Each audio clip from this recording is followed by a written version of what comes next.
Journey of Square Peg by Diggory Jones. Chapter 10. Angels. Even at sea it was clear that the earth's population of birds was growing. Seabirds thronged along cliff edges like never before, ranged out to sea after fish stocks that our own catches told us were recovering extremely quickly. The earth seemed to be healing as the malign influence of mankind receded from its delicately balanced systems. In time, the bounty of the sea was met by the nomads of the deep. Sightings of dolphins became more and more common as the months passed, but replaced the vessels for us to plunder. One night, as the children were distracted by regaling such a sighting, I slipped out to see Helen, who lay in the cabin with our baby sleeping in her arms. "Why did you do it?" she had asked me after a long silence. "You used us as bait." Her head was shaking as she gazed at the wall. The baby, anything but me. "I thought I could forgive you, that it's God's will for us to stay together, if not for our marriage, then to protect our children. But no matter what faith I have, I cannot forget what you did." She pulled her arm away from me and my searching hand. "If we just run, they would have caught up. How could I protect you alone? They would certainly have killed me, and then what?" I was pleading with her to understand, and it seemed she did in her own way. Finally she raised her head to meet my eye, looked at me as if she wished they had. Sad resignation edged her words. "When we get home, I want you to leave us. Our marriage is over." She was not careful as she imparted this news. It was as if being overheard would cement her resolve to see through the decision she had made. I nodded, overwhelmed with emotion. It felt like the grief of bereavement after long illness. A sense of relief played in an ocean of lost possibilities. How had it come to this? The answer never revealed itself as those long days passed while the seascape around us shifted in its timeless cacophony. At night I would use Michael's bunk when he was on watch, or curl up like a vagrant on the small bench at the galley table, unwilling to face more painful words with Helen. Her treatment of me was as a consolation prize, thoughtful but not tender, one stranger with a passing interest in the other, affecting peace to save our children from worry. Heartbroken, my body weakened as the weeks passed, worn away by cares and malnutrition. By contrast, my little girls grew well, bright-eyed, glossy-haired on a diet of fish. Eve was a fount of joy, jolly in her tiny world, but all was not as well as it should be. Since the attack on our boat, my Rose shied away from spending time with me alone. Most painful for me was that after her initial curiosity waned, she showed less and less interest in the baby too. It was as if we were both tainted in her eyes. Maybe she blamed us for the sadness of her mother and the tension she witnessed between us. And she did not engage me in willing conversation either. Often I felt impatient, wondering how our relationship had derailed so fully. Only sometimes I was able to convince myself I needed to wait and let her come to terms with what happened. She had witnessed the carnage of the killers at my feet, seen the beast that lurked within me, and what I was willing to do to prevail. It would take time for her to rebuild her trust in me, not knowing, as she did, that my life belonged to her, that my purpose was to sacrifice all for them, that I was far from a threat to her, as her young mind determined. At other times, when her rejection of me coincided with her mother's distance and the exacerbation of chronic fatigue, I felt as if I walked in a waking nightmare. Her detachment was the twisting of a knife already buried in my chest. For my children were my very heartbeat and the bellows of my lungs. My life force was symbiotic with their love and well-being. When they treated me like the enemy, it was as if I faced death itself. Desperate to understand, I wondered if such a feeling was normal and whether it was healthy for me to be so closely and emotionally tied to them. It was a consolation from this agony that she felt able to find comfort in the company of her brother, but I wished it was me that could read to her at night.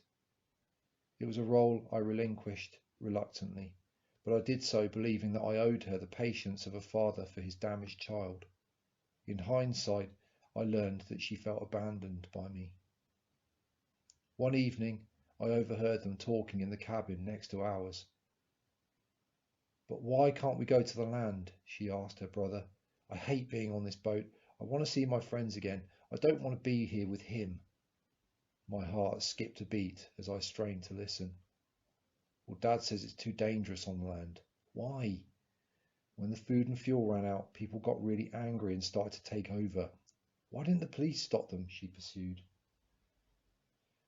There was no money left to pay for the police. People got scared and started to form gangs, a bit like children did sometimes at school. But these gangs hated each other too much and they had guns." "Why did they have guns?" "My friends didn't have guns at school," Michael answered patiently, trying to make the information as easy for her to understand as possible. "Well, adults aren't as clever as children. They don't care about being kind or making friends. Some adults see things so differently to each other that they can never get on. So they are really horrible to each other. Sometimes they even kill each other because they can't agree to let each other live the way they want to." "Is that what happened on the land?" she asked. "Was Dad in a gang? Is that why he did what he did to those men?" "No, Rose. He did that to protect us, and he brought us out to sea to protect us too." "Why? The gangs weren't near us at home." "Because he is our dad and he loves us, and the gangs were really big.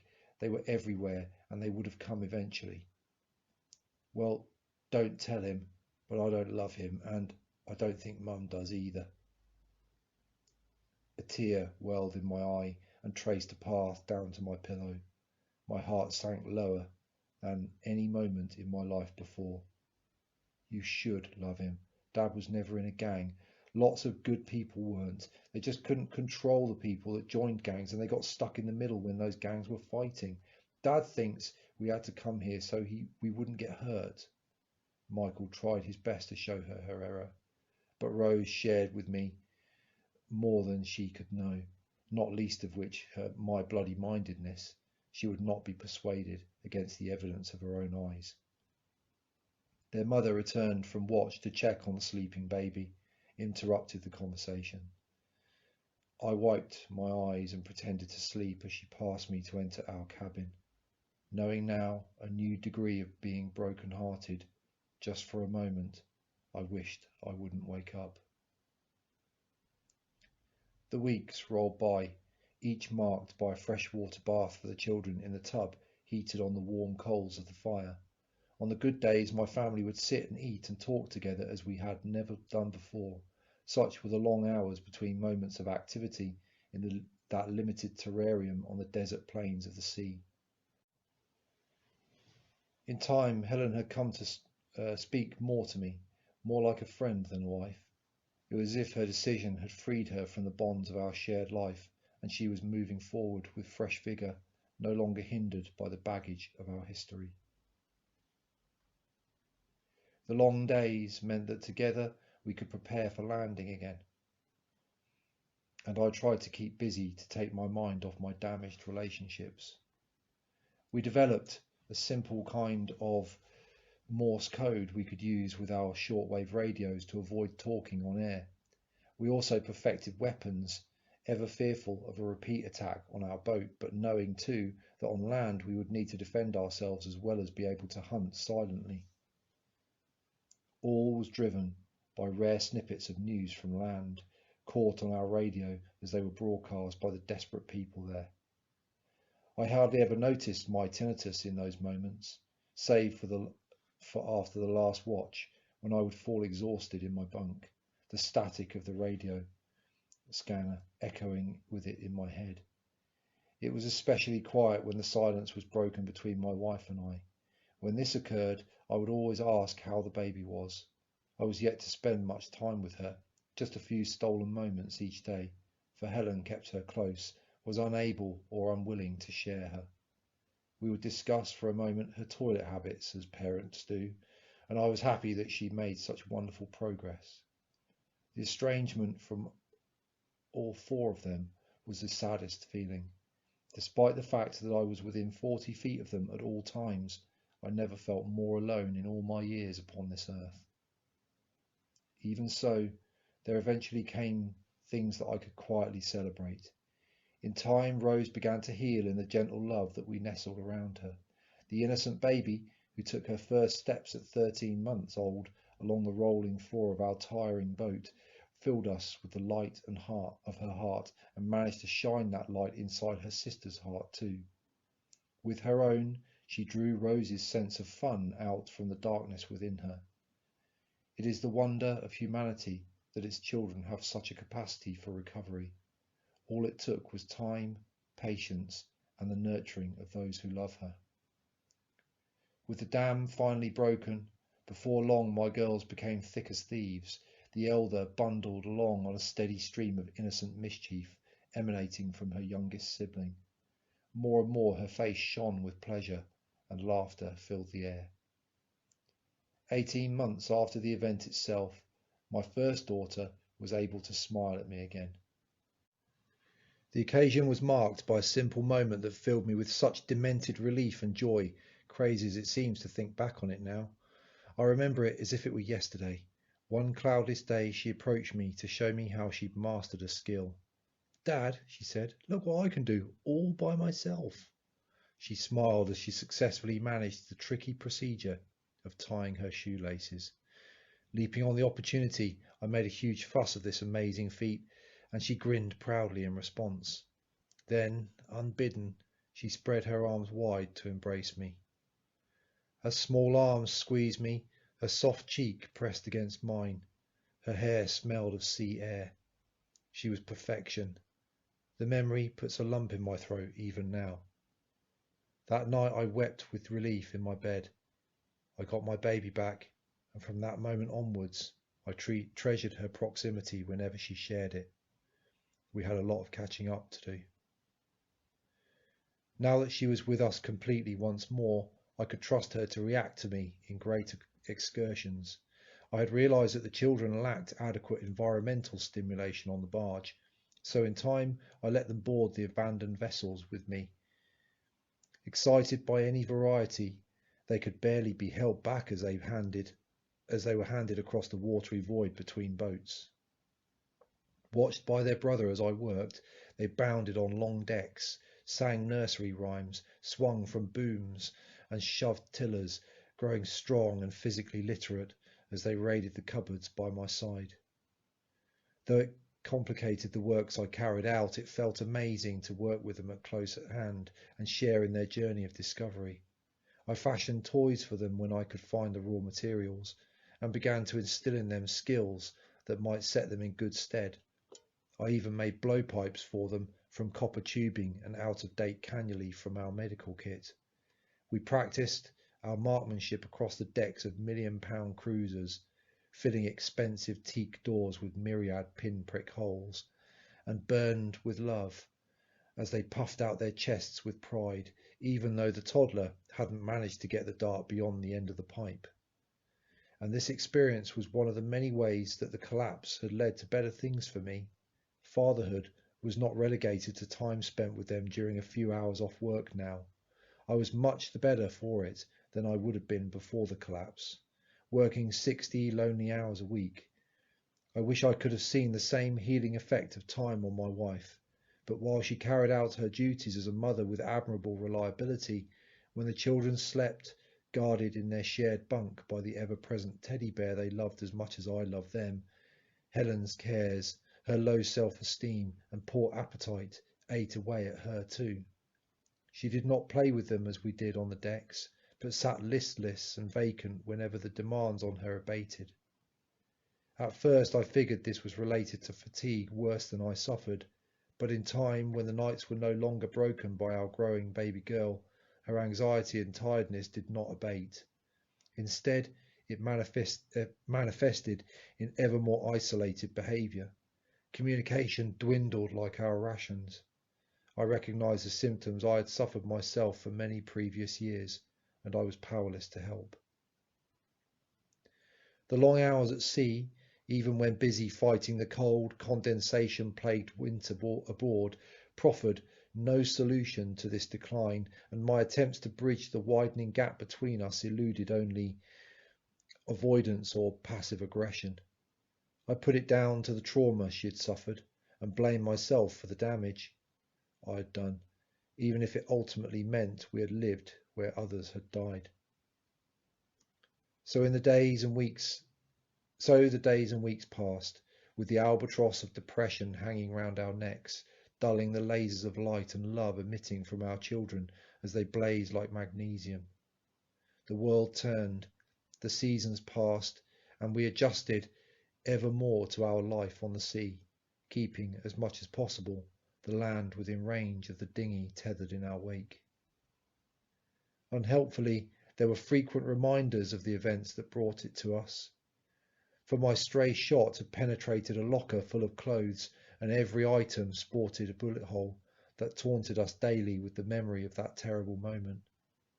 And as for the hole where the bullet exited the boat, well, its position was hard to plug, such that the boat seemed to cry great crocodile tears down the wall of our cabin whenever the wind lashed rain on the decks, our bilge pumps providing a chilling echo that only I could feel.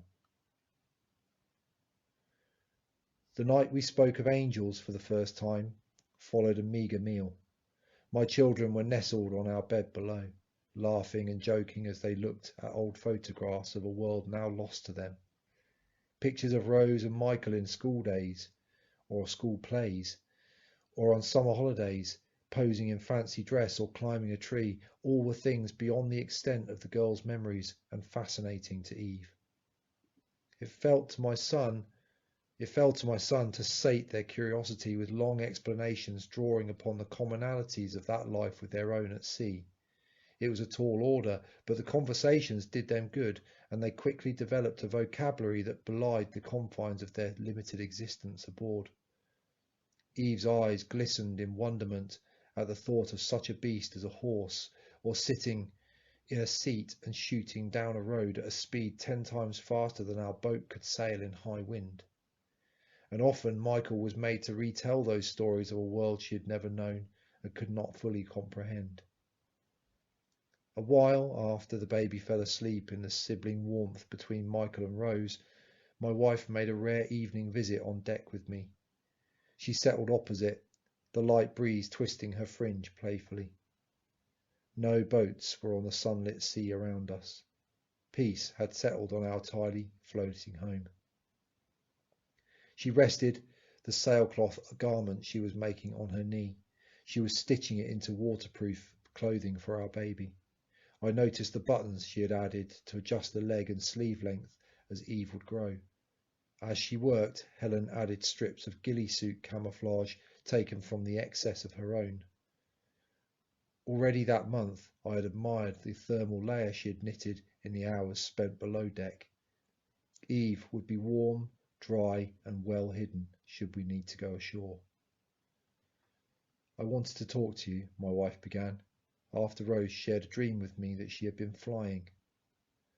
I was stripping the G19 and oiling it, its parts arranged on a tea tray on my lap.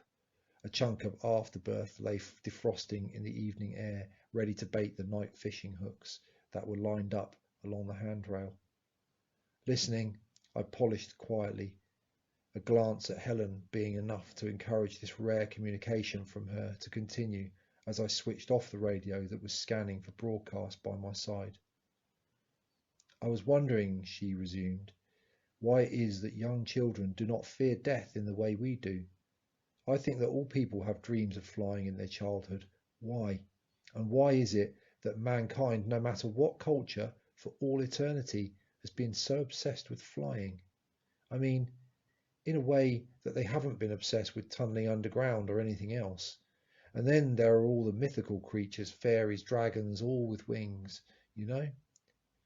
Why are they so interesting to us? It can't be explained by evolution. It's not like we came from the birds or flew at some point as a species. It's not old genetics calling us. I think maybe it's something else, something that is planted in us, innate. It's as if we have this subconscious awareness of the angels and we are born ready to join them. Young children don't fear going to the next life, and so they are open to the evidence of it. They actually prepare for it in a way, in their dreams. She paused, though I wasn't sure if she wanted a response. I was never any good at knowing what she wanted. I had listened in silence as she spoke. Her words, laced with her incredible goodness and intelligence, struck a chord with me. I knew what comfort such a belief could bring to anyone suffering the unthinkable bereavement of their child or the unexpected loss of a partner. Wings were indeed a symbol of life. In fact, those of the phoenix formed the shoulder-to-shoulder tattoo a good friend had chosen to commemorate his miraculous return to life after dying several times on a military operating table. But despite Helen's faith, I was left with one burning question. Even if angels, or God for that matter, really existed, even if what she said was true, why did the prospect of losing my children, however remote I could make it, fill me with such utter dread?